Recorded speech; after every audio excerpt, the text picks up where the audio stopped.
وظن أنه الفراق،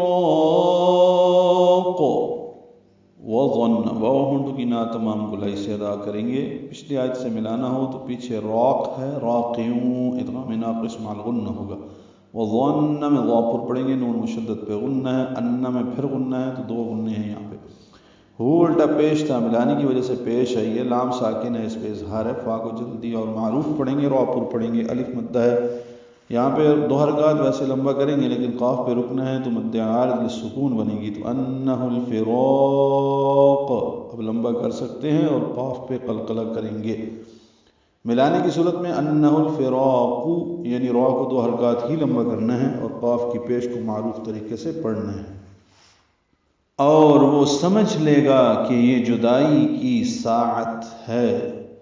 وَالْتَفَّتِ السَّاقُ بِالسَّاقِ، وَالْتَفَّت لام ساکن ہے، وہ کو لام سے ملائیں گے، اظہار قمری ہوگا تا کی وجہ سے، تا حروف قمری میں سے. تا کو فا سے ملانا ہے، فا کو جلدی پڑھنا ہے. فا کو اصل میں تا سے ملانا تھا، وَالْتَفَّت تھا، لیکن الساق کا حمزہ عارضی ہونے کی وجہ سے تا کے نیچے زیر لگائے گی تو وَالْتَفَّتِ السَّاقُ ہو گیا.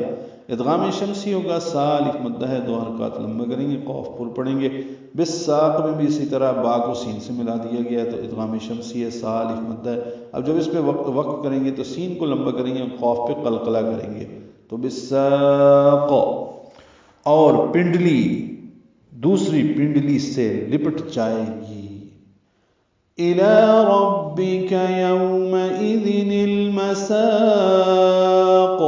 إِلَىٰ حمزہ جلدی پڑھنا ہے، معروف طریقے سے، لام کو باریک پڑھنا ہے اور دو حرکات لمبا کرنا ہے. ربک میں را پر پڑھیں گے، کاف باریک ہے، جلدی پڑھیں گے. یومئذ ہے، یو بولین حمزہ یا کی شکل میں، ذال کے نیچے دو زیریں، تنوین ہے، لیکن آگے المساق کا حمزہ عارضی ہونے کی وجہ سے ایک زیر جو ہے دوسری تنوین کی جو دوسری والی زیر ہوتی ہے اس کو ہٹا کے نون قطنی لگا کے لام سے ملا دیا گیا ہے. اصل میں یومئذ ذن میں نون ساکن ہوتا ہے اور وہ یوں سمجھیں کہ نون قطنی بنا دیا گیا اور اس کے نیچے زیر لگا کے لام سے ملا دیا گیا ہے. ہمیشہ نون قطنی کے نیچے زیر ہی آتی ہے، چاہے پیچھے زبر ہوں یا زیر ہوں یا دو پیش ہوں. دو زبر دو زیر دو پیش کے بعد حمزہ عارضی ہو تو نون قطنی کا قاعدہ استعمال ہوتا ہے.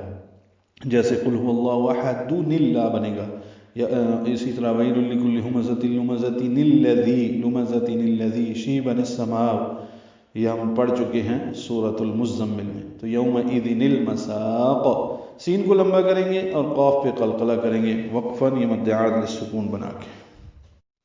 وہ آپ کے رب کی طرف روانگی کا دن ہوگا.